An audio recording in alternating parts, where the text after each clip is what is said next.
Welcome, and thank you for joining us today on the Heroes and Icons podcast. I am your host, Greg Randolph. Please find me on the X at Greg Heroes Icons. I'm also a featured podcaster on HoustonCityBeat.com. That's a cool website for happenings and local businesses here in the Houston area, so please check them out. And would you do me a favor? If you're enjoying the show, would you please not only take a quick minute to review it on your favorite podcast platform, but also share it with a friend or two? Thank you in advance for doing that. We have a very special guest today. If you're an American history buff, and for our purposes again this evening, a fan or student of the JFK assassination, you will greatly appreciate my next guest. He is the host for his own show, the highly acclaimed Solving JFK podcast, which you can also find on all major platforms. If you're not familiar with Solving JFK, Matt tackles all actors, good, mostly bad, it seems, unfortunately, and otherwise. He engages the most intriguing angles of the JFK assassination, and he also offers a chance for rebuttals and arguments, which I personally enjoy. I highly recommend Matt's show and his most valuable handbook, The JFK Assassination Chokeholds, which he co-authored with 4 other equally brilliant researchers to highlight several inescapably proven assassination chokeholds.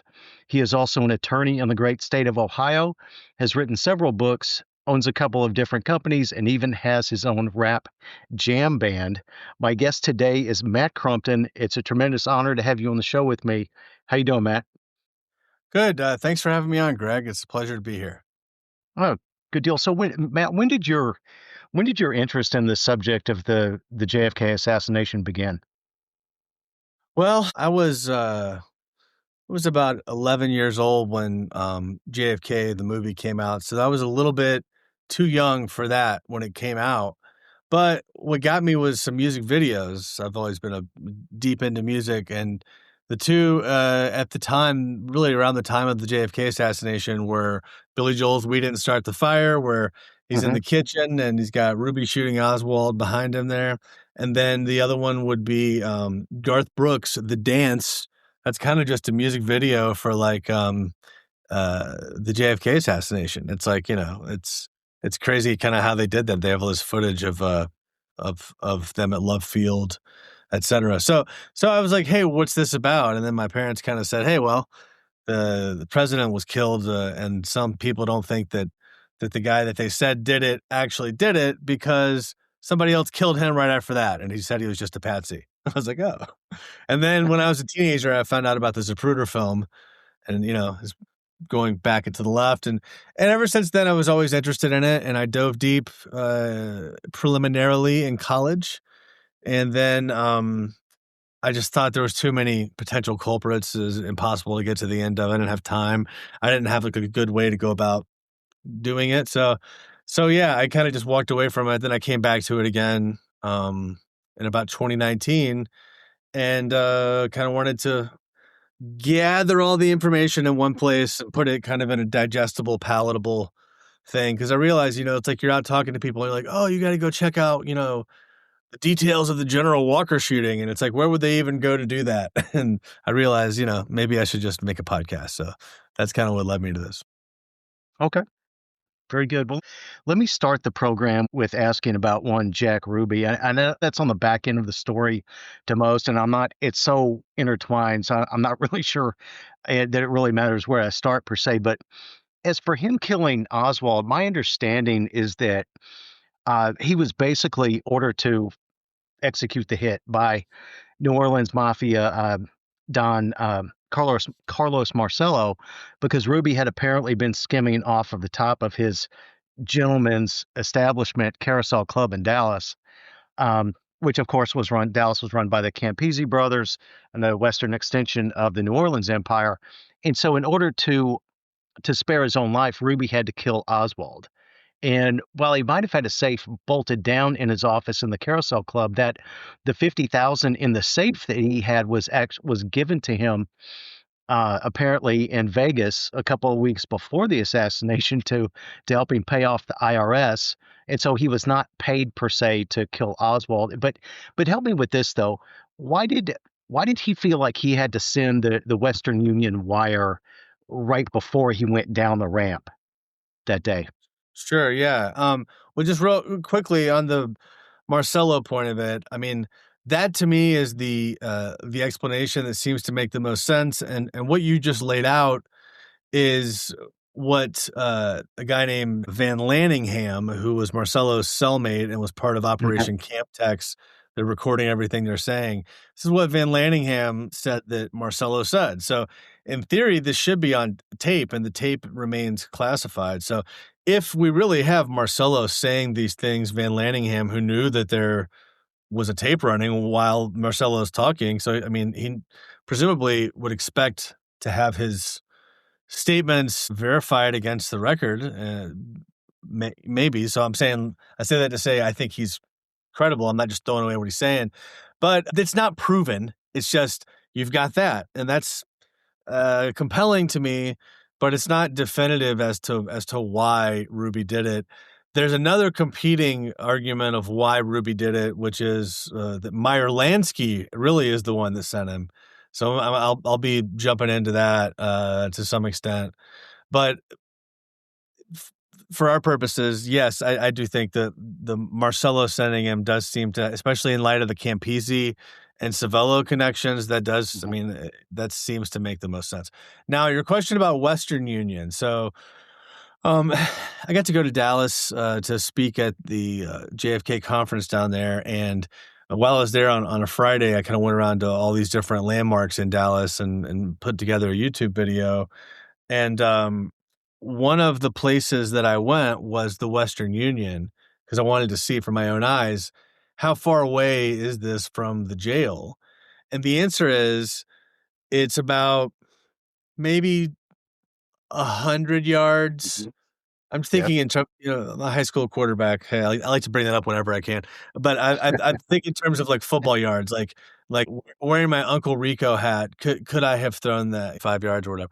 And so the answer is it's probably maybe 100, 150 yards, but it's about 70, maybe 50 yards from the back of the building, which is where Paul Abbott, who's an expert on this, on the whole Ruby killing Oswald, he says that's where Ruby got in. So the point is, he could easily have seen to get a signal of, hey, when it's time to come or not. I mean, that is speculation to some extent. The reason it's suspicious is Ruby is the one who set up being at Western Union. So back to your question, why? Why Western Union? The whole point of that is it's supposed to demonstrate, okay, well, if you believe that, Ruby just randomly did it, the answer is because Ruby needed to pay his dancer that, needed his help. So he was wiring her money.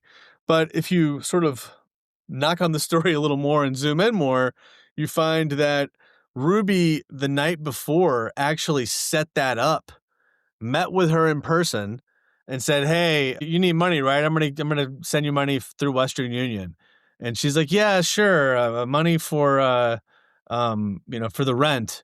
And then supposedly her landlord's pushing her, and then the landlord's interviewed, and he says he never did that. So I say all that to say, it seems to be a story that he made up in my mind, in terms of or that he put there in advance, sort of like having the dog in the car. Like, look, I went to Western Union. This is why I was over here. I'm going to the Western Union. I left my dog in the car. What, you think I just went to go kill Oswald on purpose and I was planning on killing him?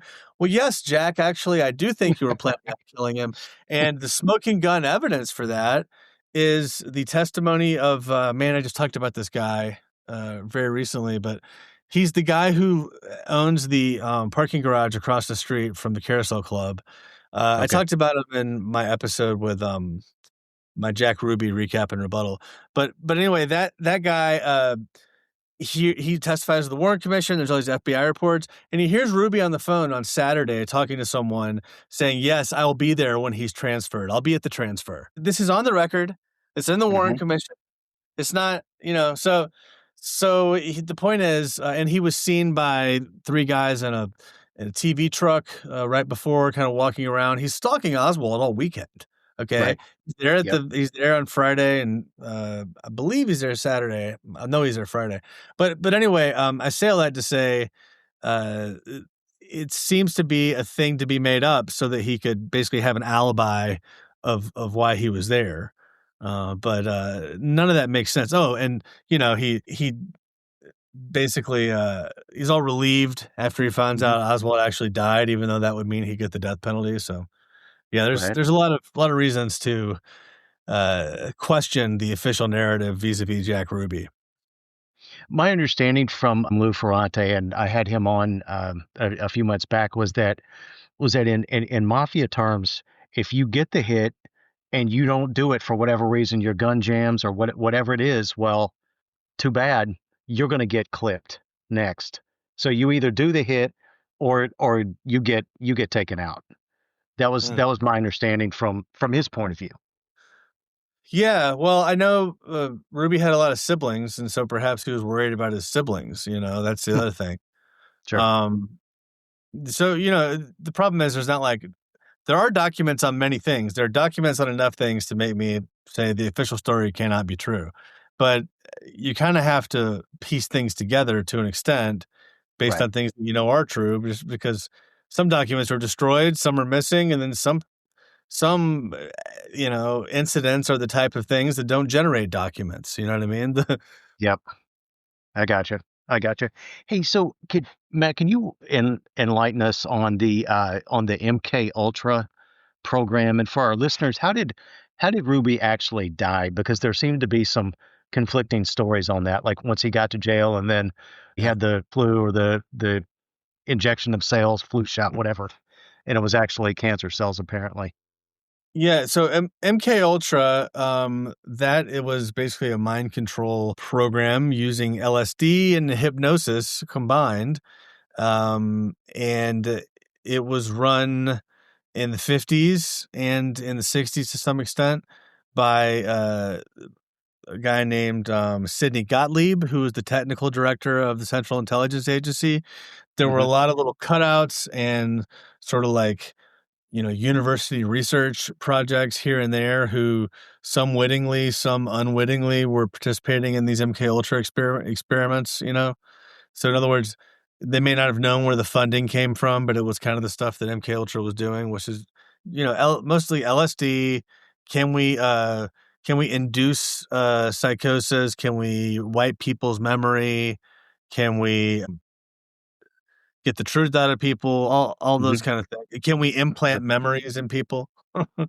All those just the far out there stuff. And Jack Ruby, the way MK Ultra relates to Jack Ruby is that one of the infamous MK Ultra doctors, Jolly West, Dr. Hmm. Lewis Jolyon West, visited Jack Ruby 4 times in prison. Most importantly, the visit in April of 1964, about 6 weeks before he would testify to the Warren Commission. During Jolly West's first visit with Jack Ruby, he has a psychotic break.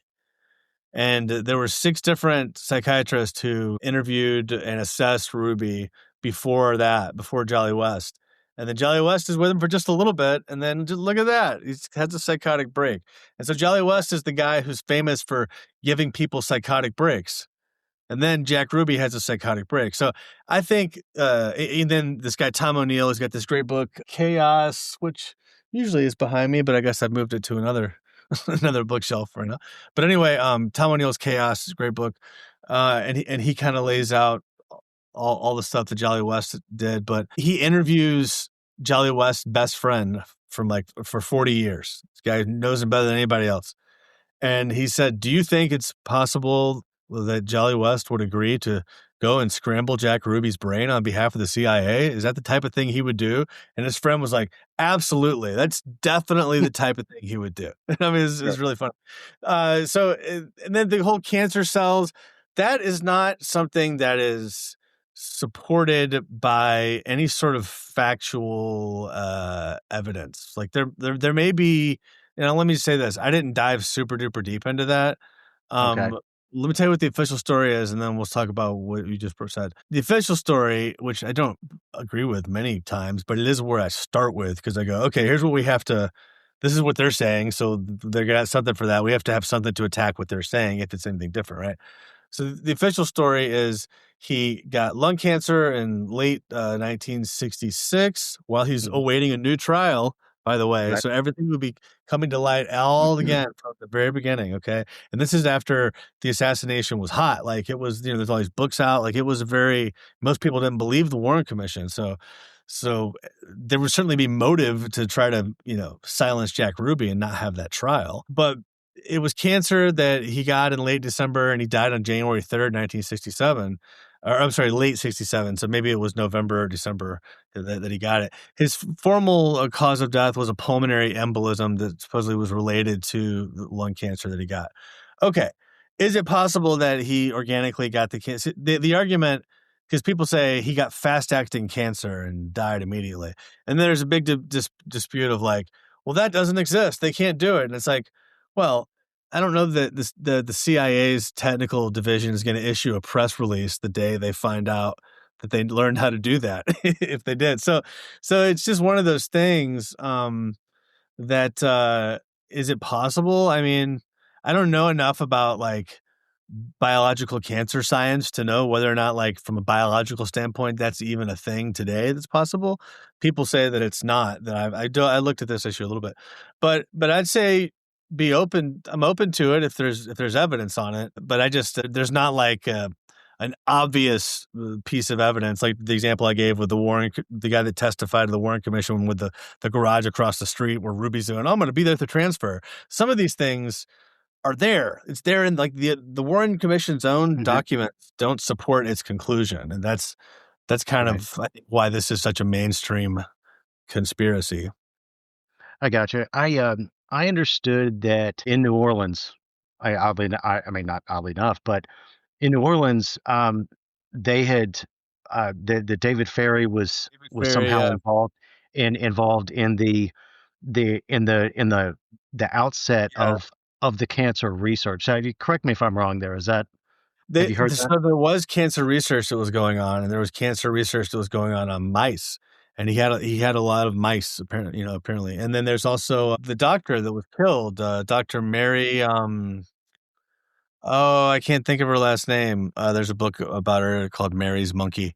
but Okay. but That was unsolved still. it's Yeah, still if I still an unsolved murder. So I and think people look at that and they go, look, they're doing these cancer research, and then they go, he died really, really fast, and they kind of put those things together. But I'm just saying, I haven't seen the evidence. Perhaps it exists. If anyone's aware of it, send it to me. I'll take a look.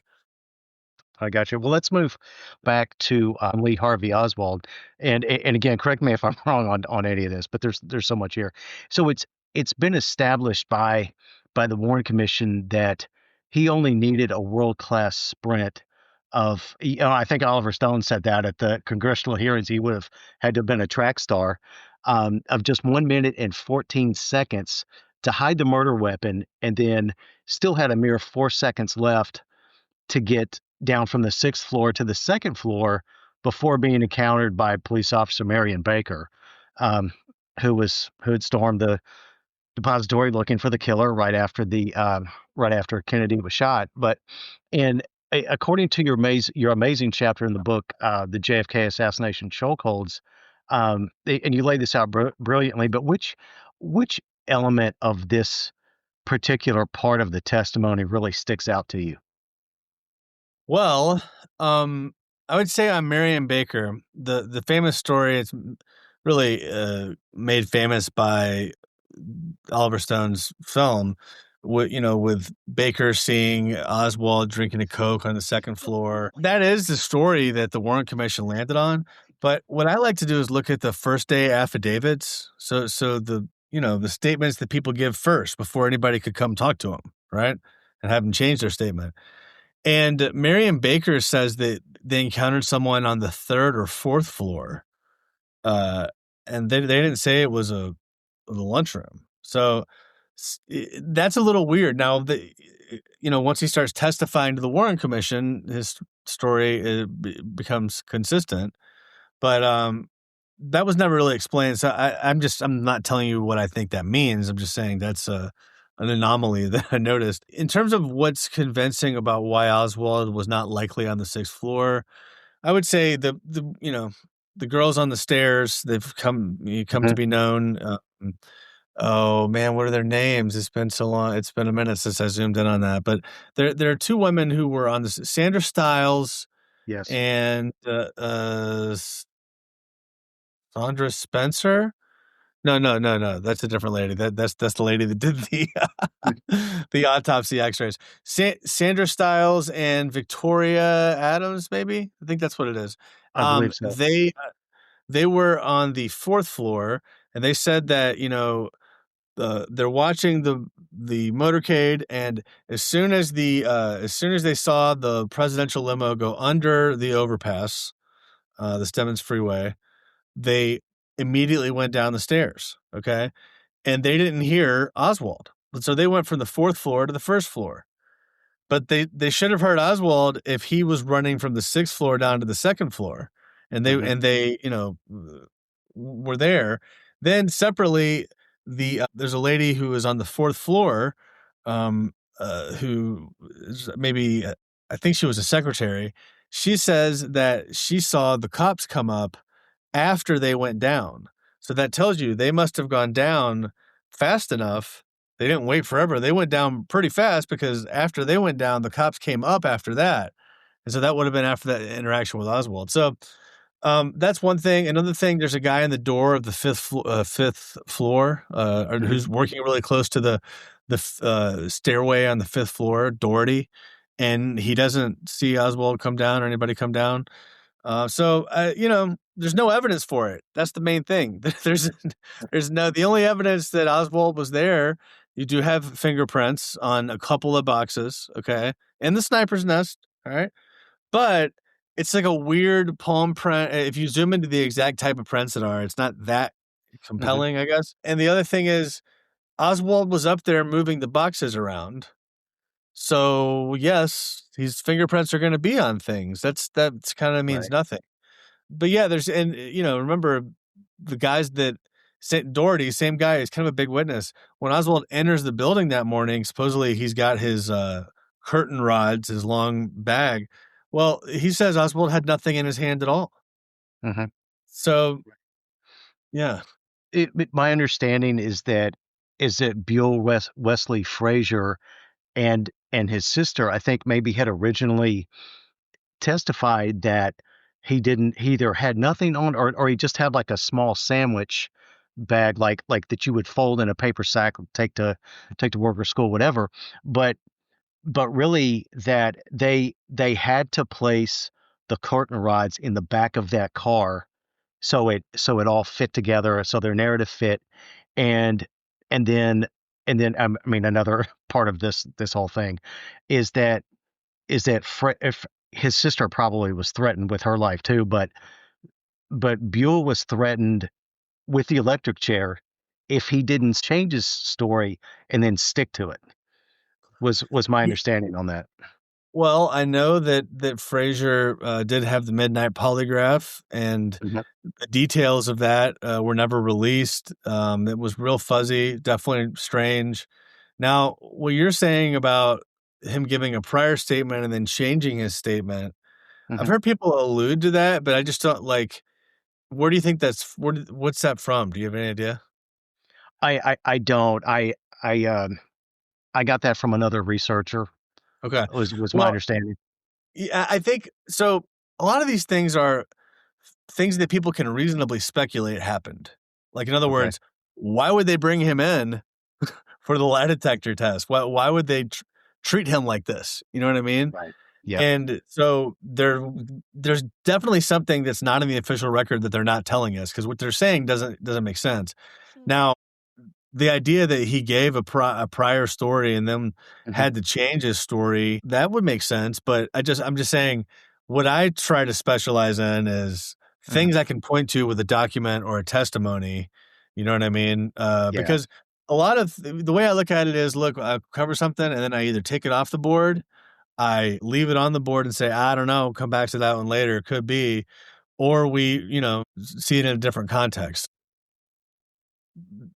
I think the case is so vast that even doing this, 25 hours a week for 3 full years now, going on my 4th year, I still have not covered enough to begin to add stuff in that I don't know is proven. You know what I'm saying?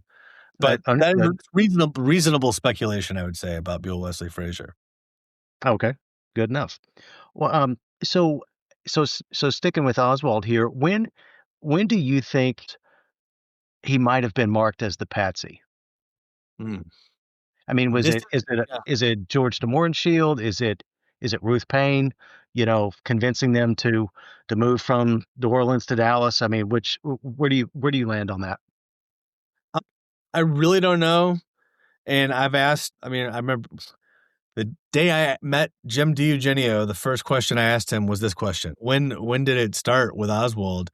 And the answer is nobody knows for sure. But let's look at what we do know. We know that there's the backyard photo is in early April, and it's right around the time of the Walker shooting. And so for the Walker shooting, either Oswald did not participate in that at all, and it's just totally fabricated. If so, then Marina's lying, Mhm. and the letter was fabricated.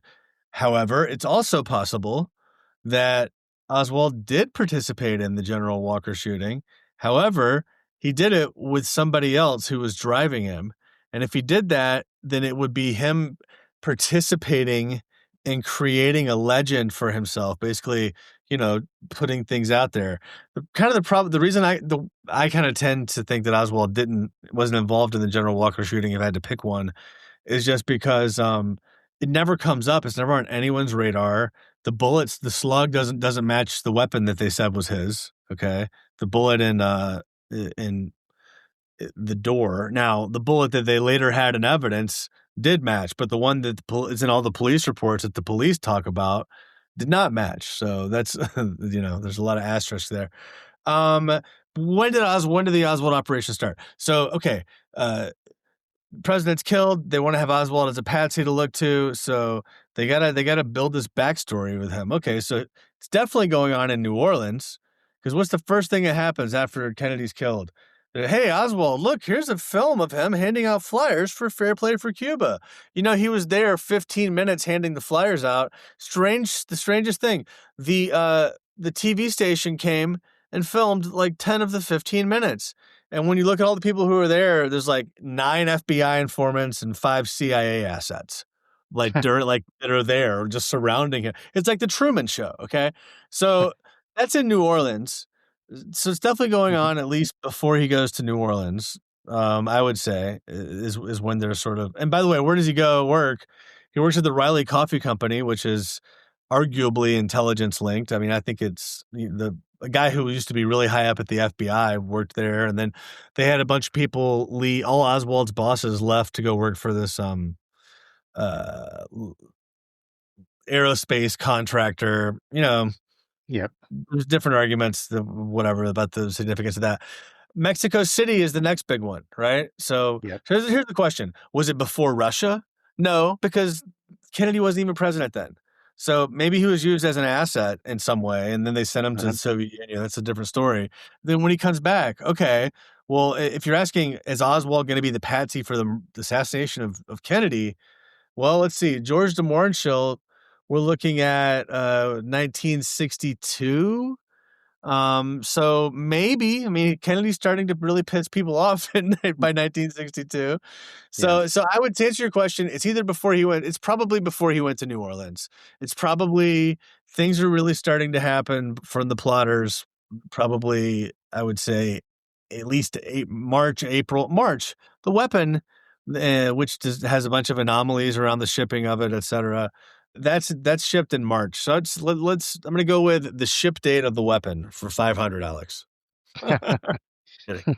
Well, let me segue into this then, since we're talking about that, and then he's placed in the Texas School Book Depository, um, and so a lot of people might not be aware of this, but there were actually several plots to kill JFK that seemingly had similar characteristics. So you had take Chicago, you had the 4 Cubans with the high-powered rifles, and an ex-Marine, Thomas Thomas Arthur Valley. Valley.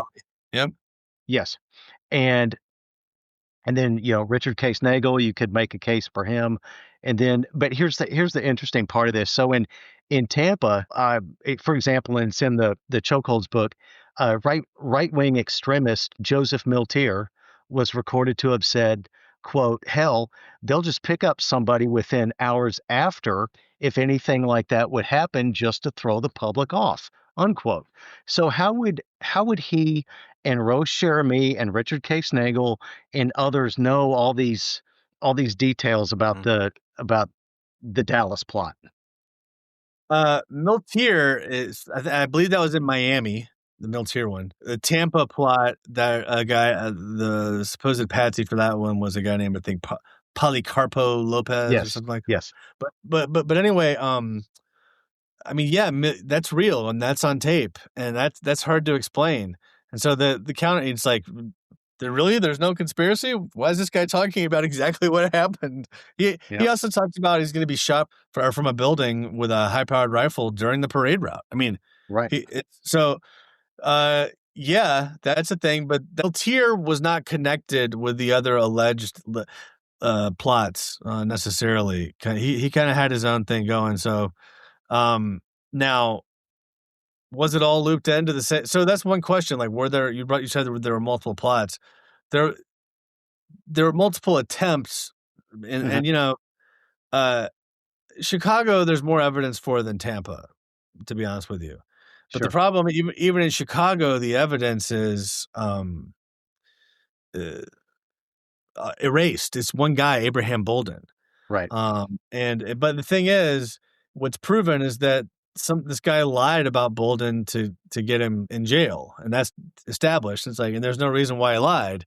So I don't know. I think it's a closer call than a lot of people think, but there's something there, I think, on Chicago in particular. But yeah, what was your question on that? Just the other plots? yeah. So how would so like Rose Jeremy, was picked up by Oh, right. Francis Fruge No and shit. Yeah. and Richard Case Nagel, and like how would they have any knowledge of what was going to go on if it was supposed to be, these guys were working independently and all these other things? Yeah, I have an episode on foreknowledge. I believe it's in the Yes. late 50s, like episode 58 or something like that. hmm And, Jeremy and Richard Case Nagel are interesting cases, because it's just there's arguments on both sides for them, I found once you zoom in. However, they both have these crazy little facts that hook you back in. I went through a thing with them where I was like, "Man, these people may not be legit," and there's so much based on Jeremy and Nagel. But for Jeremy, um, there the problem is once you zoom into the hyper super duper weeds, hmm some of the doctors who said they said things, changed their testimony, and did these things. You're like, wow, why are you changing your testimony? So some of those things speak for themselves. Um, the name of the silver slipper was found on a piece of scrap paper with the name, which is the bar that Jeremy was found at. Which was found on a piece of scrap paper with the names Jack Rubenstein and Lee Harvey Oswald. Uh, and that scrap of paper was in the backyard of this Cuban doctor who was like basically close with all these Cuban exiles.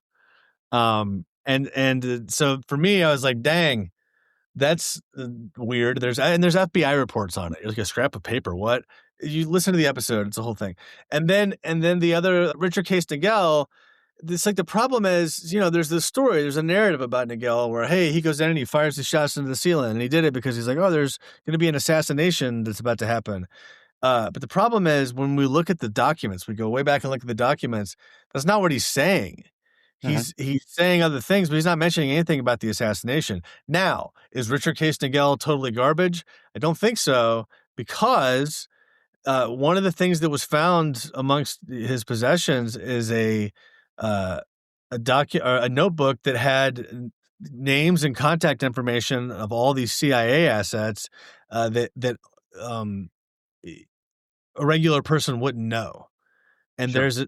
there's a CIA document about that. And by the way, I asked like really smart people who have studied this area in particular, their thoughts on Nagel, like Professor John Newman, who Hmm. used to be the executive, who's like the liaison for the director of national security under George Bush. And he shares the view that Nagel was definitely onto something and knew some stuff. So, and then the other ones, there's a bunch of them. You just kind of have to zoom into each one, and I don't think everything everybody says is always true, but there's usually some key document or some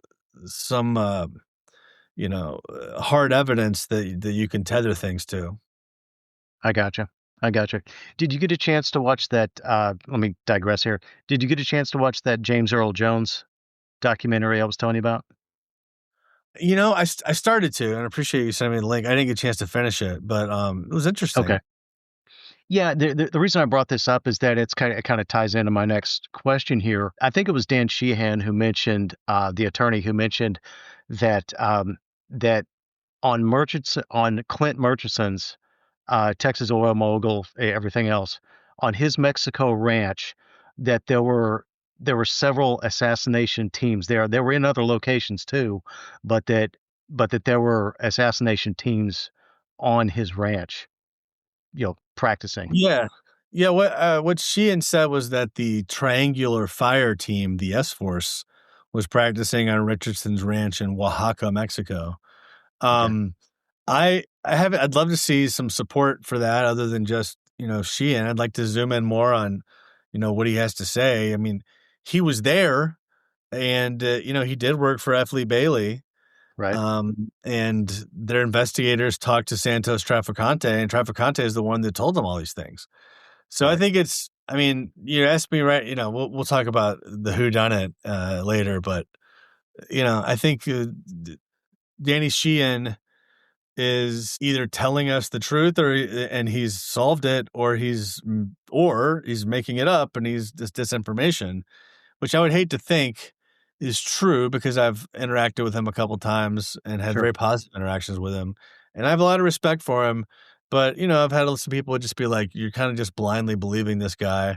So I'm trying to keep an open mind and not be gullible, but also not be a jerk to someone who's been very, very cool to me. Okay, let me ask a kind of a pointed question here. Why would someone like that fabricate such a story? What possible reason would they have for doing that? If I'm not saying that I because I believe what he's saying, I don't believe that. I'm just saying if he did, why do you Yeah. what possible reason might he have? Yeah, and I'm not saying he did either. Sure.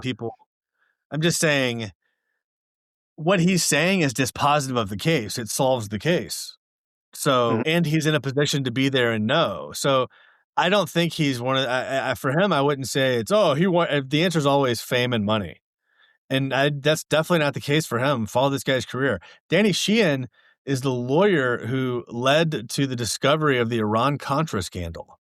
I Mhm. mean, Danny Sheehan was a lawyer on the Pentagon Papers. Like he's Right. legendary, actually. But why would he do it? The answer is, like I said, he's telling the truth, or he's working for the CIA, or actively spreading disinformation, is what people would say. Right. But I just want him to come on my podcast so that we can zoom into the detail. He's got like a 20 class course at UC Santa Barbara, I believe, where he taught. Again, I'm not saying that I think that. I'm just saying what he's saying is so important that uh, you know, I as someone who's got the podcast that's supposed to sort through all the stuff, I can't just be like, I had dinner with this guy. He's nice and he solved it. So there it is. We're good. You're like, we got to keep going. Sure. Um, so let me jump over to this for just a minute. So with JFK and RFK, for that matter, just having made so many enemies, who who do we think was?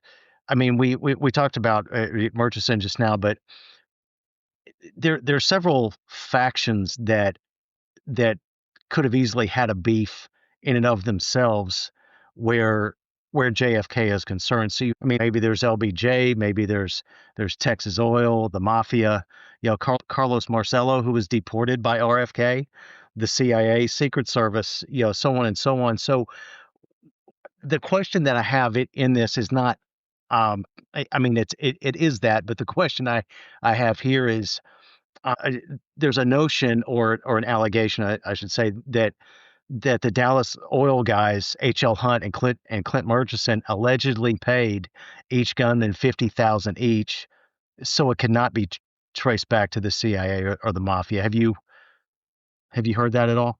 What? No. Where you get that from?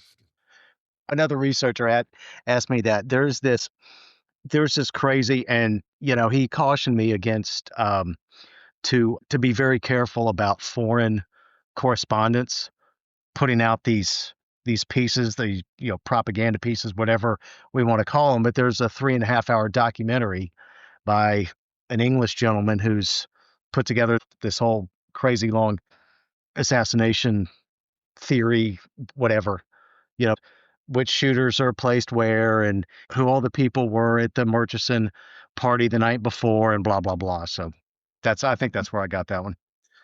Yeah. Yeah. I mean, I'm not hip to that level. I mean, I did an episode on Texas oil, and there's some shady things there, especially D.H. Byrd. D.H. Byrd Hmm. made a lot of money in insider trading, so it's kind of looking like D.H. Byrd had inside information, and he Does bought the damn school book depository building, you right? You know, you beat not me right, to it. I was just going to say that. Yep. Like just in the event that it might be needed.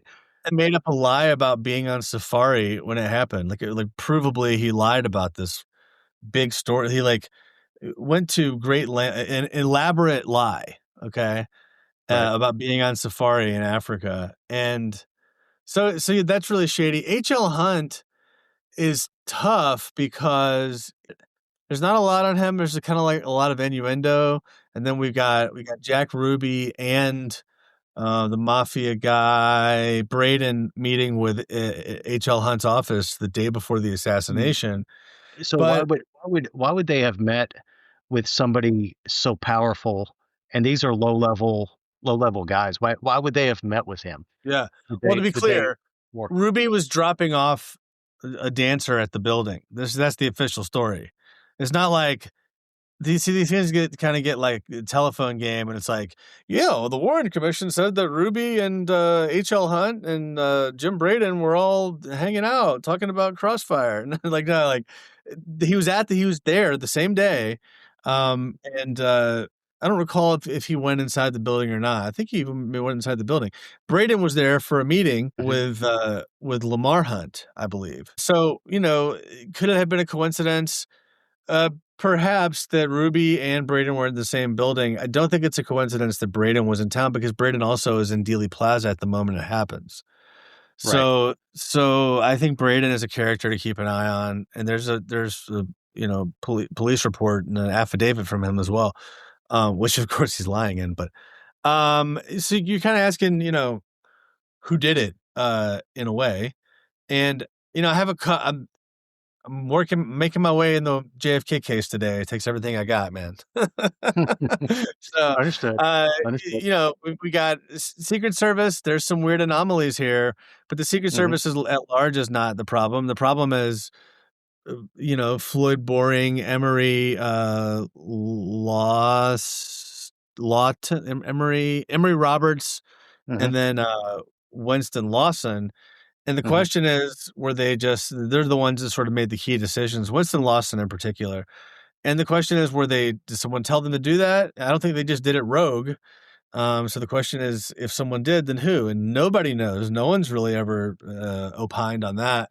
And then FBI, Hoover, you could argue, was reckless in not reporting some things that came in to the Mhm. Secret Service. But Hoover, I don't think had foreknowledge or had any involvement, but he definitely is heavily involved in the cover up, Right. um, which there's documents that point to that. LBJ, oh my gosh, we spent 9 episodes on him. It's a whole thing. Kind of landed on uh, some of the really famous LBJ things, maybe not being as credible as previously thought, but learning that LBJ is so deeply connected to every single player that the likelihood that he at least had foreknowledge is high, and he orchestrated the cover-up, of course, the Warren Commission. So, and that there's very, very strong evidence on that. And then we just finished the Mafia, and it's not the Mafia at large. It's Marcello and Trafficante, throwing a little bit of Giancana and Rosselli. That's what we're talking about. And like I said, there's no documents, but we got this recording of Marcello in prison confessing everything. But would a Mafia don like that just kind of talk big anyway? I don't know. And then the other thing is, so when we try to figure out who actually did this thing, so who have we not covered? Haven't covered Israel. That'll be fun. So that's my nice thing I'm doing. And then I've got the Soviet Union, and then I've got Cuba, then I have Cuban exiles, then I have the CIA, then I have the generals. So that's the rest of the plan. And I'm hoping to kind of put something together as I get going, but kind of what I just laid out is what I see now. And the Cuban exiles, I think if I had to guess where I'm going to land, is probably going to involve the exiles. One major fact that you're talking about Lou Ferrante, who's great. Love Lou Ferrante. He's awesome. But he made something clear to me that it was just like a little bit of context, but I didn't appreciate it. It's kind of a big deal. I knew that Carlos Marcello was funding the Cuban Revolutionary Council, the CRC, I believe is what it's called. But he continued to fund it even after JFK shut it down and took the gunships and the U.S. Marshals to the training bases at No Name Key and Lake Pontchartrain and all these places and burned it down. Marcello's the one who's financing it to keep it going. So if people's argument is, and by the way, and like Lou Ferrante, his argument's kind of, well, the CIA and the anti-Castro Cubans did it, but Marcello helped finance it. And he thinks it's Marcello's call. That for me, basically kind of what Lou said is, well, Marcello knew that he had him by the balls. And so he knew that if he ordered the hit, they know they're implicated. They're going to have to figure out how to cover up the autopsy later. Right. Yeah. But to me, it makes more sense that the planner would have had that dialed in, because that seems to be so central to everything.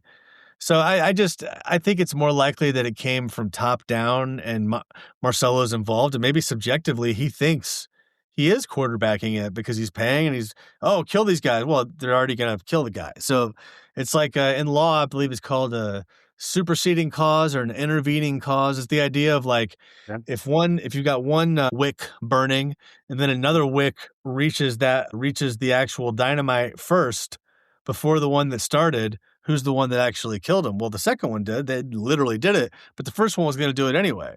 So I think we may have a situation like that here. It's a well-orchestrated scenario, but we know the CIA is involved because they're the ones that put together the Oswald legend. So we know they're involved in setting up Oswald. And there'd have to be somebody would have to, find out about the Oswald operation, the existence of this man who's got this history of going to the Soviet Union and then getting arrested for handing out Fair Play for Cuba flyers and then going to Mexico City and visiting with the Soviet embassy, the guy who's in charge of assassinations for the Western Hemisphere, Valery Kostakov. You'd have to know all that to put it together.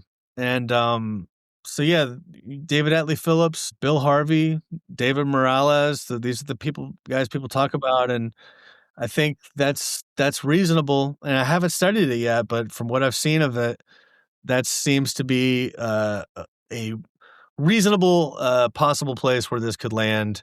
But I'm going to get radically in the weeds, and I'll check back in with you once I'm on the other side. There you go. Well, speaking of getting really just down into the weeds, what have you run across on the subject of possible shooters that participated in the actual assassination? Let me list some names here. So you've got Jean Swetra, who was mentioned, I think, on Rob Reiner's podcast, Frank Sturgis, Arminio Diaz Garcia, Harry Weatherford, Jack Cannon, Jack Lawrence, Jim Braden, Johnny Rosselli. I love these mob names. Chucky the typewriter, also known as Charles Nicoletti. Let's go. Let's go But one by one. We were you yeah, what's the sure. first one? First one is Jean Swetra. John Swetra. That's a French Corsican Yes. assassin. I believe he says that he's not the one who was there, and a guy named Mertz, Yeah. Michel or Michael Mertz, Yeah. MERTZ, was Hmm. just using his ID. But I Okay. haven't covered that in depth. I've only looked at that in the context of OAS as it relates to Israel. So that's fun. So that one I'd say leave on the board, not rule out Okay. yet. It's possible. Yeah. But I just don't. What's the next one? Frank Sturgis. Sturgis is definitely involved, it would seem. It would Hmm. seem Sturgis is involved because Sturgis is there working with Castro on behalf of the CIA, um, and then he's working against Castro. And there's all the stuff with Marita Lorenz, Hmm. and I interviewed this guy AJ Weberman. He's a character, man, and he was in the middle of all this. He was friends with Marita Lorenz, and he's friends with Jerry Hemming, and Frank Sturgis would like come and yell at him and stuff, and like he's an interesting guy, but I'll have to talk to him again. But anyway, the point is, Frank Sturgis is definitely a person of interest, and I would not take him off the board. Was he an assassin? I mean, he's in the mix. I don't know about him as an assassin, but I don't have enough to rule it out yet. So I leave There him on was the a board. I saw a video clip of maybe his girlfriend or wife that asked him point blank. It's like, were you involved in this? And he said, and she says that he said, yeah, so what? And so Mm. that's kind of where I have Well, Sturgis. I look But forward to getting he's, super deep he's on that as well. yep. All right, what's the next one? Next is Armenio Diaz Garcia, Yeah, definitely. I mean, he's leaving him on the board. He's a Cuban exile. He's feel like uh, maybe some other exile or connected person said that he was involved. So hmm we know, look, there's a guy who's sitting next to the Umbrella Man who turns and he speaks into a walkie-talkie that he then tucks into his back and he walks the other way under the overpass. This is right after the shots are fired, and no one knows who that is.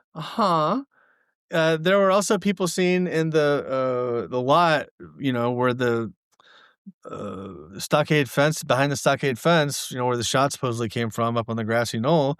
People were in the that parking lot, and they had radios, walkie-talkies. Lee Bauer saw them. I believe there was somebody else that saw someone with a walkie-talkie. And these were not law enforcement or Secret Service. So, yes, Herminio Garcia, I'd leave him on the board. hmm The other three in a row, I just don't know enough about to say one yeah, way or the okay. uh, and then who are the last few at the end? Jim Braden, Johnny Rosselli, and Charles Nicoletti, We talked about Braden. He's there in Dealey Plaza, so I right? wouldn't eliminate him. And then I know, and listen, people are like, "Oh, you think all these people did it? They all did it, man. Every single one." No, I'm not saying they all did it. I'm saying it's a process of elimination right now. So Sure. we leave him on the board. We'll come back.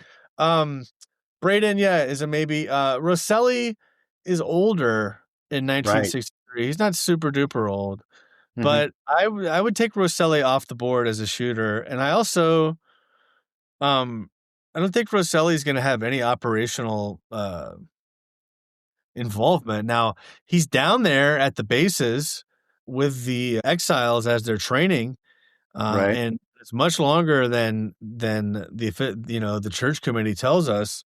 We know this from Bradley Ayers, who was down there with him. Um, so Rosselli as a shooter, probably not. I would say definitely not from the Storm Drain. Sorry, Storm Drain enthusiasts, but we were there when I was there in Dallas with Andrew Eiler and Mark Adamczyk and Joe Yeah. Borelli. We were really looking at that Storm Drain, and the It's reality it, is, if you're down there, it's you're impossible gonna, from that angle. yeah, you're gonna hit the car. Oh, Right. sorry. That's funny. Endorsed that. I Nice. gotta have my kid's busy board down here. All right. Yeah. So yeah, so that's I think that pretty much sums them up. Okay. Yeah, my understanding was that Nicoletti was in the back with Letty. Harry Weatherford and Braden. Yeah, that's I mean, because somebody had to fire the shot that hit Yeah. that hit the curb and then came up and hit James Tague in the cheek, right? Right. Was Nicoletti, what evidence is there for Nicoletti? I don't know. I mean, you hear the crap from James Files, and that guy's a fraud from Yeah. from what I understand. So Yeah. I mean, who Yeah. knows? He's right. So, yeah, it's kind of hard to say. I mean, for me, I'm just trying to figure out like what can we establish, and then we'll jump into Right. uh speculating once we're armed with all the things that we know. Because just like you asked me about, when did the Oswald operation start? When did he become the patsy? And for me to answer that question in an educated way, I'd have to know all the things that have been established. And I'm Right. still speculating, but at least it's an educated guess. Gotcha. Gotcha. So let me ask you, you probably saw this part of this presentation at the JFK Lancer from Grodin and Mark Grubert and Eric Hunley about political assassination in cinema, which I thought was really interesting. But so how close to the truth are the about JFK are movies like Executive Action and JFK? Executive action, I'm actually I watched it a long time ago, but I need to watch it again to Okay. give a better take on that. I mean, I know the movie is like from the perspective of the conspirators, which is a different take, Sure. as opposed to like JFK is from the perspective of Jim Garrison. So did Oliver Stone get it right? Well, let me say this about Oliver Stone. He's the one that led to the JFK Records Act. He's the Yes. one that brought all this stuff back to the forefront. Oliver Stone's an American hero. Some people don't like him for various reasons, and or people will say he's wrong and he's covering up for X, Y, and Z. But I think he generally did good work. Now he's the challenge he has is he's got to figure out what's a reasonable a reasonable lens to tell a story in a 3-hour movie. And I think for the purpose of like filmmaking, Jim Garrison is a great tool for that because people are used to sort of like the hero prosecutor who's going to, sort of fight crime. Um, so I understand, and once you make a decision to go through the Jim Garrison lens, you got to cover what Jim Garrison covered. You know what I'm saying? So, Sure. so for example, Oliver Stone doesn't talk about the mafia's involvement at all. Oliver Stone doesn't. What other thing? Um, yeah, there's some little facts here and there. Could I go through and make critiques of the film? I'm sure there are some things that are a little off, but it's also true. Some of the biggest experts in the case today still were consultants on JFK. I mean, John Newman was a consultant on JFK. So was Robert Grodin and a lot of other Hmm. people. What's his name? The guy he's based in Dallas. Dr. Gary Shaw. Gary Shaw was a consultant too. But yeah. Yeah. So the answer is I think it's solid. Is it exactly? It's not. It's a movie, and it's not tethered to. It's not like everything has a citation, but I think it did its purpose. And I'll also add that Oliver Stone's Nixon, is really just a sequel to JFK. It's all about JFK. So go watch Nixon too. And then the other thing is to address sort of my criticisms, which is just not steeped in the factual record. He then came back and did a documentary with my co-author James DiEugenio Hmm. called JFK. Oh man, Revisited. what's it called? It's got Revisit. It's got a few different names, Yeah. different versions of it, different names. Hmm. But anyway, yeah, JFK Revisited, and that's a really solid documentary update as well. So Oliver I Stone's all right with me. I literally have that JFK Revisited is a must watch. If you're a student of this, it really is. But my question on on executive action is they make mention of a company in London, but it was an actuarial study done on the JFK pool where the odds of 18 witnesses dying of any cause within just a few years of the assassination, get this number, is 1 in 100 trillion. 1 in 100 trillion. What do you make of that?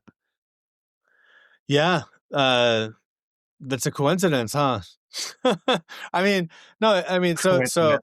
the answer is, if people who think Oswald did it alone would argue, well, you're lumping in people as dying after the case, who had heart attacks and who had car accidents and all these things. And now Sure. you're what you said addressed that because you said of any cause. But what I would say to that is, look, and during the Church Committee, there's the famous picture of Senator Frank Church holding up the CIA's heart attack gun. And it's the CIA had a gun that shot frozen darts of shellfish toxin that would kill people and make it look like it was a heart attack in their blood. And so like we had that. So this is back to the thing about injecting cancer cells. Maybe if it's scientifically possible, even okay, It but would maybe we did. it certainly wouldn't shock me. Yeah, it wouldn't shock me, and it's not the type of thing that we would talk about. The things that have been demonstrated, many would argue, are just a limited hangout. So, like, they're not kind of giving everything away. They're just showing us a little bit of stuff and saying, "Here, focus on this." That's what a conspiracy theorist would say, Greg. That's right. That's right. So, have you done any research on E. Howard Hunt and his chain of command Yeah, diagram?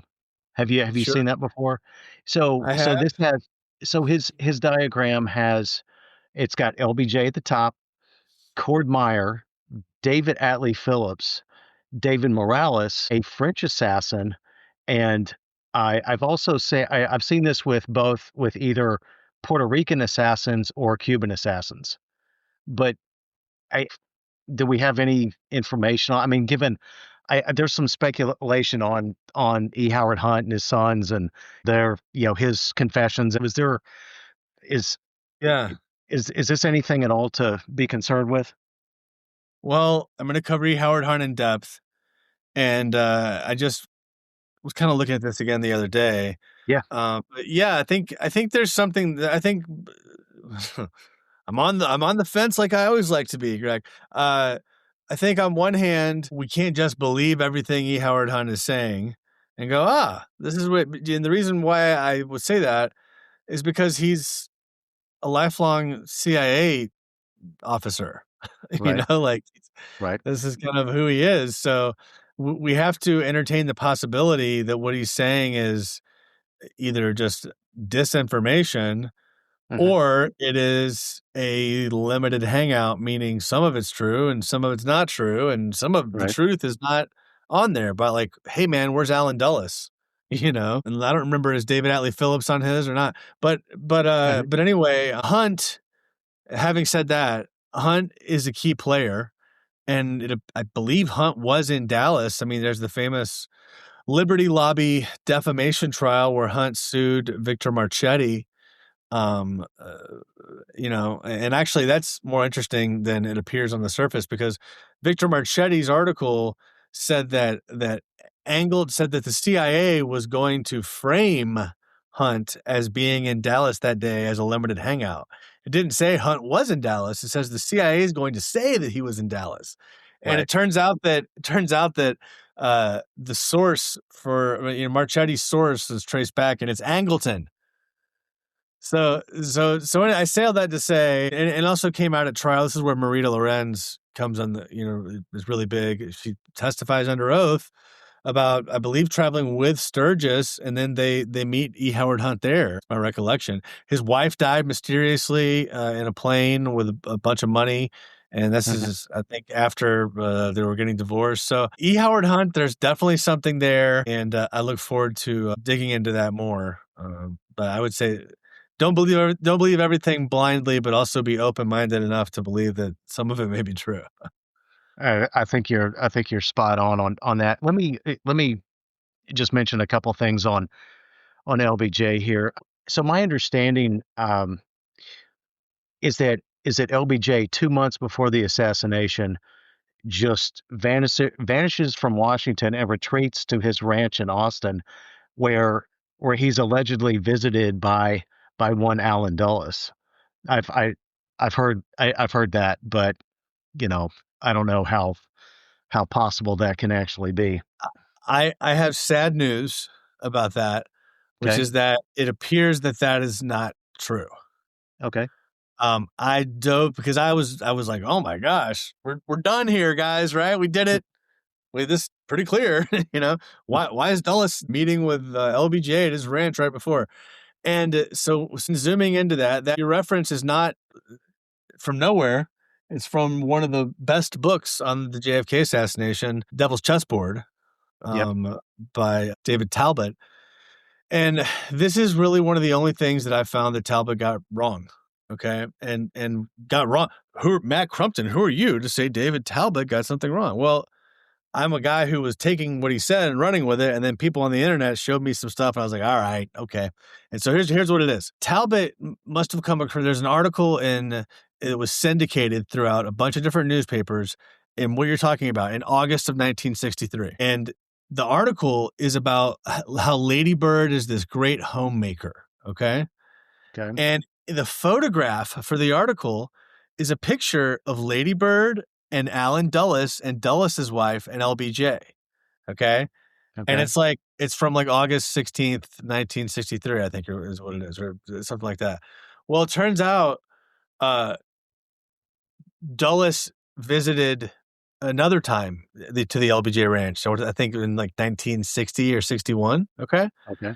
And I went back and found the pictures of when he visited at the ranch the first time. And it's the same pictures. Sure. So in other words, when Talbot was researching his book, he came across the article and he sees the photo and sees the date and sees Dulles in the photo. And he goes, Alan Dulles is here on this date. Cause it's not like it explained that the photo was from a different date. So I'm not faulting Talbot, but I think when you look at the pictures from the prior visit, it is the same visit. And so I think that one is probably not true. Hmm. Interesting. Interesting. Have you run across anything with LBJ's connection to Carlos Marcello, where maybe in the late 1950s they kind of or earlier they come together and Marcello is paying off LBJ to kill the racketeering bills in committee before they hit the floor in Congress. Have you? Yes. So while LBJ was in the Senate throughout the 50s, I think it was for 10 years, $50,000 in 1950s money per year, so $500,000 in Sure. 1950s money. And that was exactly what you laid out. And so a lot of these things are speculative, okay, to an Right. extent. This one is, no, there's always the thing of like, our witness is lying. Okay, sure. But this one is from Jack Halpin, who was the person that said this was testifying, I believe, to like a Securities and Exchange Right. Commission hearing under oath. So that's kind of where that came from, and it's been, it's supported from several other places as well. But yeah, Marcelo is definitely bribing LBJ, which makes sense because Texas is his territory, and the proof's in the pudding. LBJ killed the racketeering acts. Now, another fun fact: LBJ's neighbor when he was vice president, and not when he was vice president at the observatory, but his neighbor before that, in the house he actually lived in DC, Hmm. was Irving Davidson, who's a Okay. lawyer for Marcello and Trafficante. So, I mean, these people are all linked together. And then, yeah. So, uh, LBJ's he's got a ton of motive, Hmm.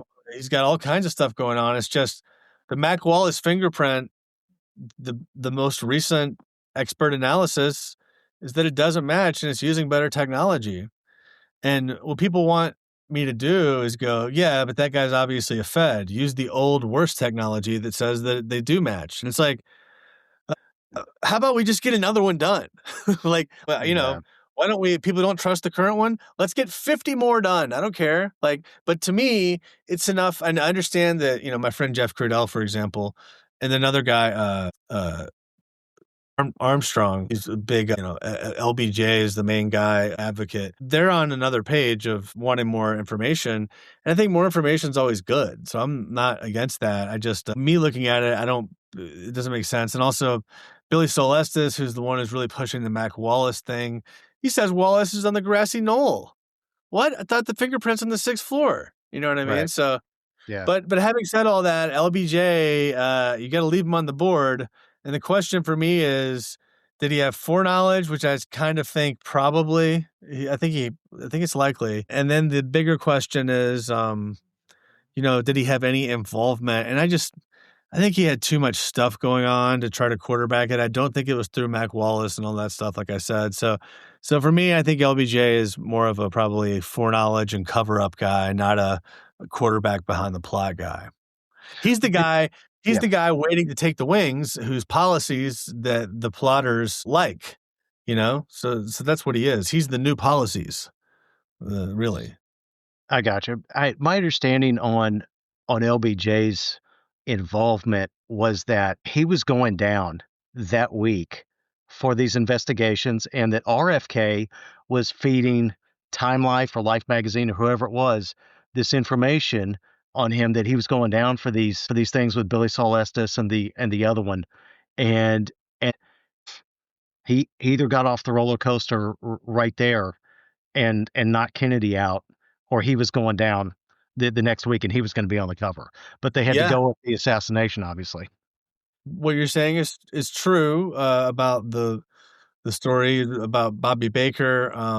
That's it. And specifically, Don Reynolds is testifying against LBJ at the at the moment of the assassination. He's testifying against LBJ, what could be used as criminally against him. RFK absolutely was coming after him. They weren't going to have him on the ticket in the next year, I believe, is the most right. credible assessment. Yes. And Yep. what you're saying is true. So then the question becomes, well, hang on now. This guy has the most intense motive, LBJ. Like his whole life's going to come crumbling down. He's going to go to prison, like very likely, if he doesn't take over. But that to me is sort of grease for the wheel of getting him to comply with the plotters and not get, brave and become a patriot and be like, hey, now, even though I have my disagreements with him, we shouldn't kill him. Like, you don't have to worry about LBJ. So to me, I put that motive towards that. Like, LBJ's in. Don't worry, we got LBJ. Trust us. He's not gonna say anything. Like, so, Sure. but again, there's a lot there for LBJ. So, like, for example, LBJ is getting briefs from Colonel Burris that Kennedy's not even getting. So, like, if LBJ is involved, it's probably through his back channel Burris, but maybe not. Maybe Burris is wonderful. I'll know more when I cover the military. I got you. I just got on a recommendation from another researcher the book by Philip Nelson, where he nails LBJ as the mastermind and lays out to the doorstep that, hey, how do you ignore all this information? And I have yet to read it, so I can't really speak to it too much. Really, it's very well sourced and very well cited, and I relied on it significantly. I just found other information that I thought contradicted the information in it for a couple of things here and there, but 98% of what Philip Nelson said, I think, makes a lot of sense. So interesting.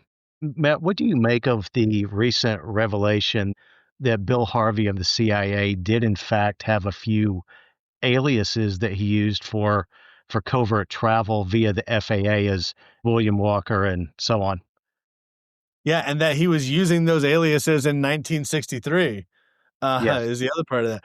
I think Bill Harvey is in charge of Task Force W, which was the assassinations, and then ZR Rifle, which was I don't know about Harvey and Northwoods. That could be. I just don't. I don't. Okay, I'm not, but ZR Rifle for sure.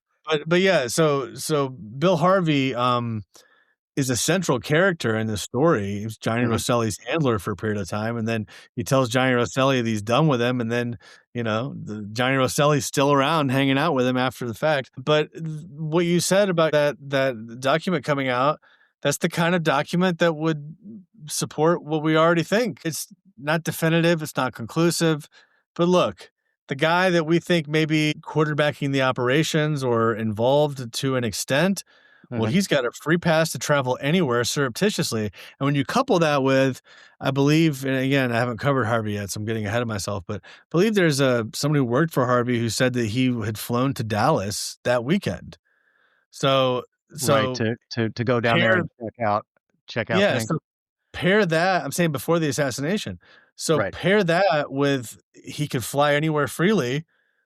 That very well could have happened. Doesn't mean it did, but you know, if Oswald didn't kill this guy, somebody had to have killed him, and it had to be done through, some sort of methodology. And there's only so many players on the board that could have done it. So Sure. we're getting I to it. And Bill Harvey's a suspect leaving the board. Absolutely.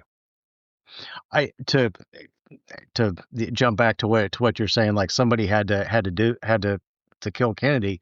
I I think if we just take a basic quick look at the forensics of the assassination, autopsy, whatever, I he can't, like, the one that hits Kennedy in the back is from a flat trajectory from county records or Daltex building. You've got one from the front that hits him in the throat, which is what the doctors at Parkland saw, and then you have the headshots coming from the grassy knoll or the other end of the triple underpass. So I The Yeah, I would just add that sort of the accepted understanding, I would say, at this Mhm. point amongst the medical experts on this thing, the David Mantix and Doug Horns of the world, would be that there was a headshot from the rear, in addition to a headshot from the front, in Okay. addition to the throat shot. So Right. you're talking about back shot, a headshot from the front, throat shot, and then Connolly's got to have all his wounds somehow. So is there another shot that was just Connolly? Because the challenge is, if that throat shot is really an entrance wound, well, then how does the bullet go through Kennedy to get to Connolly? Now Right. the back wound is lower than the throat wound. So yeah, Interesting. We talked about Jim Braden, Bill Harvey. Oh, Matt, this has been an amazing conversation. Let me ask you just a couple more things, and we'll land the plane here, so to speak. sure. Let me reference another rather interesting character in this movie, and that is JFK's cigar smoking Air Force Chief of Staff Curtis LeMay. Where Yeah. was where was LeMay on the day of the assassination? I believe I remember looking at this at some point. I'll come back to it when I get to the generals, but there's a document that says LeMay's in Canada, I think. Right. Or there's a document that says that he's supposed to be somewhere else, but then there's someone else who says, "No, no, no, no, I was with him at this other place," which was, like, Uh-huh. closer to Washington, and I think there's one of the orderlies at Bethesda is the one who said that they saw LeMay in the autopsy room smoking a cigar. Right. So I think that's a thing that's not it's disputed for sure. Hmm. It's not established, but what is established is that he appears to have lied about his whereabouts, and there's one person who was there who says Curtis LeMay was smoking a cigar in the autopsy room. So that's what we know. I gotcha. Why do you think he was at the autopsy? Well, the first question is, was he? And If he that's why was, yeah. why was he?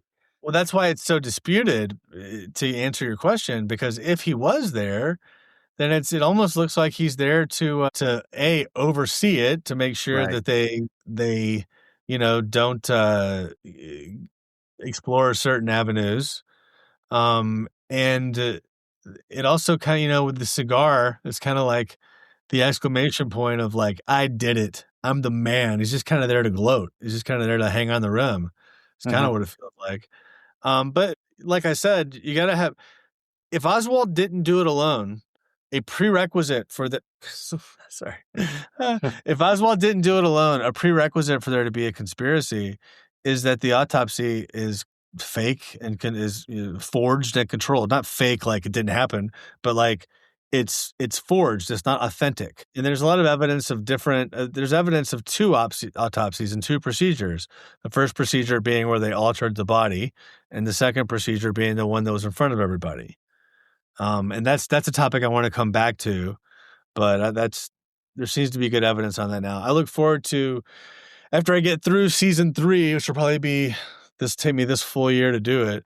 I'm going to come back and really hash out a season of debates with people that disagree, some intramural internally that Mhm. are on the conspiracy side, but a lot of people who say Oswald did it alone. I want to. My goal is to get 2 experts on the other side, and then let me play, and then I'll pick one person to be on my team for each topic, and then we'll set it up and see how it goes. Have you covered the the whole scene at Parkland? Have you covered that one yet? Like between the limo getting there and then that's taken away and cleaned, and then the doctors, being threatened and told what to do. Earl Rose is pushed out of the way for the autopsy, all that, and then Yeah, LBJ calls to it, apparently. uh, Yeah. I covered that in the medical records. Ah, The LBJ call you're referencing, I think that's with regards to Lee Harvey Oswald to try to get a confession from him. That's when LBJ called the emergency room, and that's according to Charles Crenshaw. right. Uh, but eh, I thought yeah, I thought there was an operator that came forward, not terribly long ago, but she said that she took that call, and maybe I'm conflating the two, but that's what I thought I understood. she took the call when LBJ called to talk to. Yeah, she Yeah, took LBJ's call. sure. Yeah, so that's Mm, probably true, right? So they called and talks to the operator, and then the operator gets the doctor, right? When the doctor's on the phone, so that makes sense. okay. Um, but I mean, I don't know if that's people think Crenshaw is not credible. They would say that, but look, Crenshaw got the Journal of American Medical Association to retract their statements, and when the rubber hit the road. So he seems pretty credible to me. But anyway, yeah, I did cover the timeline of arriving at Parkland and all that kind of stuff, and I believe that's in the first couple episodes of the medical evidence series in season 1. Gotcha. Good stuff. I'll have to go all the way back and check that out. You were able to attend the congressional hearings, or at least one of the sessions. What were the vibes like? And what I mean by that is, what was your sense of how, is in spite of the political gamesmanship on both sides, way over the top for my liking, but what was your sense about how things were being handled as far as that goes? Um, well, the vibe, to be honest with you, the situation is you've got the members, they call them, the congressmen and congresswomen, who are up in front of you on like tiers. Like there's some here, there's some here, there's some here. And then it's like a reverse auditorium. Like we're like the person speaking and the audience is on the stage. And then, but you're talking up to the members, right? And a lot of it was empty. So it was attended fairly well with the one I was at. Now, part of that's because Oliver Stone's a famous director and people wanted to go the novelty of Oliver Stone, you know what I mean? But the vibe was, I think, like excitement. Like we were hoping it was going to be, like a part of history. And, Jefferson Morley put some good stuff out there. My friend Eugenio put some good stuff out there. Oliver as well. I thought it was a good hearing. Now the second hearing I thought was really good substantively too. Doug Horn, who's Right. become a friend, and I just think he's the man. So I'm pretty pro Doug Horn. And he did a great job. Hardaway, one of the investigators on the HSCA who looked at Sure. Oswald in Mexico City, did a really Yeah. nice job. So yeah, I was hopeful that the story would be, hey, there's real questions in the JFK assassination, but the story was really more of like, look at Oliver Stone's cool red glasses. It's just, I was disappointed at the lack of depth of the coverage, and then there was no coverage at all for the second one. It was nothing. It was like nothing happened. Right. But I think Congresswoman Luna is trying to do the best she can within reasonable constraints, Yeah. within unreasonable constraints, because it's covering so much or so little time. And the thing I keep saying is we just need to process to make sure that we get out of this thing with getting the documents released that everybody thinks are already released. There's still more than 1,000 documents that have not been released. And we're not talking pages, we're talking documents. Each document could have hundreds of pages.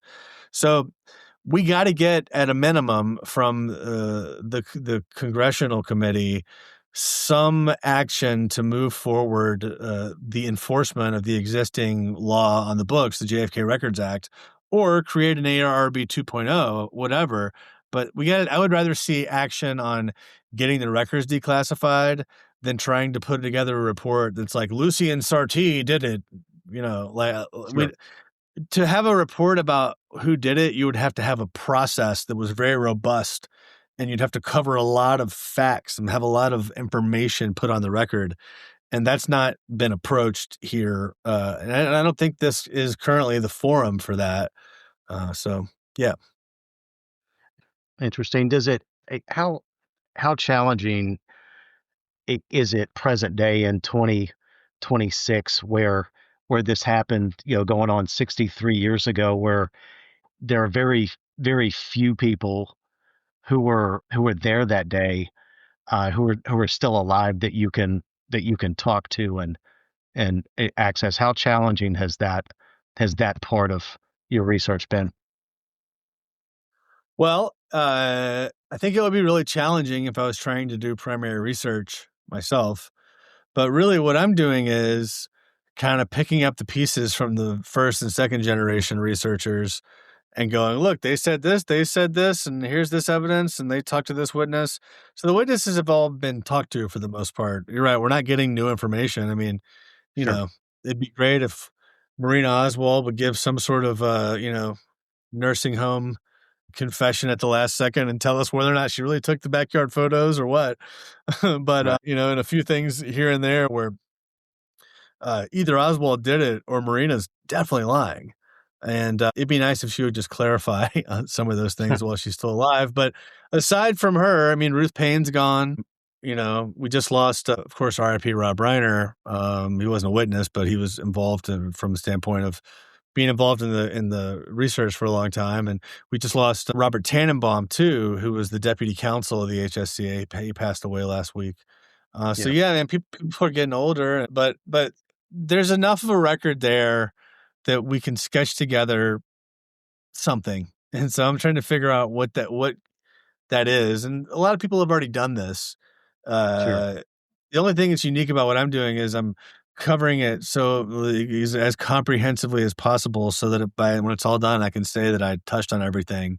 Not that I got everything right, but that I at least covered the topic. I may have to go back and add some stuff, but Sure. that's kind of what I'm trying to do. And Jeff Crudell is doing the same thing. And the Lone Gunmen have also covered a zillion topics just in a non-linear way. But it's another podcast.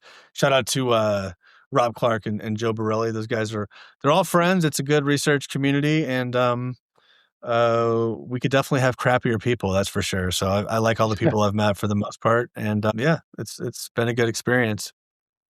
You guys do a great job. I mean, all of you really, but it's a great collection of a lot of great minds that are melding and meeting together and coming together on a lot of stuff. So that's really cool to see. Let me ask you this, and I'm not defending Oswald for being Russian this or communist that and Marxist this thing and CIA, FBI, whatever he might have been. But do you possibly foresee a day in our lifetime where Oswald is exonerated or pardoned, any type of clemency, anything along those lines. Is that even remotely possible? Mhm.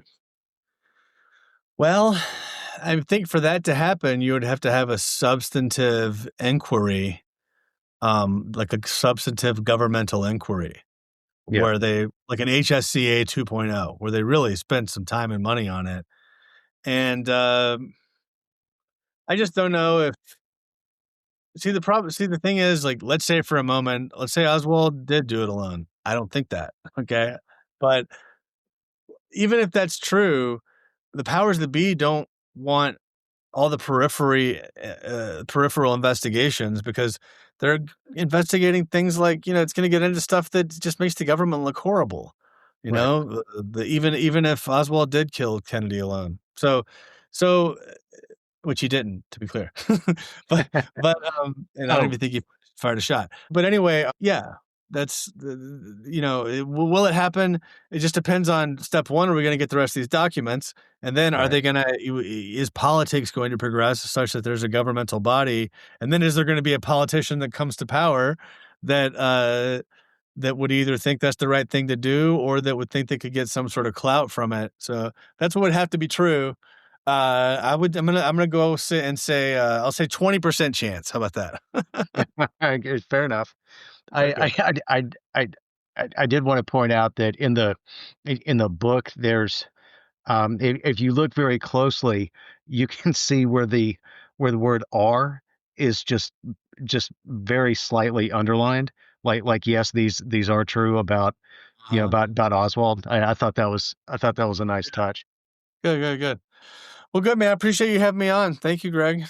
No, no, you're welcome, man. Is there a way where listeners could contact you, or what's the best way for someone to contact you if they happen to have a question? SolvingJFKpodcast.com. You can email solvingjfkpodcast@gmail.com, although that inbox is a little flooded at the moment. Um, Hmm, so honestly, the best way to reach me is on Twitter at the moment. If sure. you tweet at me, I'll usually respond. I don't That's the only social media that I actually engage with. The other ones I just do what they call drive-bys on. I'll just post and be like, "Have fun, everybody. I'm leaving. I'm not really here." But on Twitter, I use that social media. So, that's where I am. Email, Solving JFK is there's too many, and I'm trying to go back and be better about it. I do look at them for recap and rebuttals, but, the problem with the emails is it's like I was really good at responding at first, but these emails are like 7-part emails, and everybody's got like a 50-page document they want me to read to answer their 7-page question, and I'm just like, I gotta practice law, I gotta run a campground, I'm kind of doing some things here. I gotta write the next episode, like I can't. So, but I'm trying. I gotcha. I gotcha. You're doing a great job. I appreciate you very much, and I've thoroughly enjoyed our conversation today. Thank you, Matt, very much for speaking with me. I'm really grateful to you personally for your research in compiling these incredible stories. This was just really an absolute blast. Pleasure was all mine. I cannot thank you enough for being my guest today. Thanks, Greg. I appreciate it, man. Thanks All again. right. You got it. All right, everyone. Well, thank you again for listening to the Heroes and Icons podcast with your host, Greg Randolph. Once more, thank you very much to our guest, Matt Crumpton. And again, his show is Solving JFK, the highly regarded podcast, which you can find wherever you get your podcast. And don't forget to purchase the critically acclaimed book, The Chokeholds of the JFK Assassination. And you can also find the link to Matt's phenomenal podcast work in the show notes for this podcast. Thank you again, everyone, for listening. Have a great night. God bless.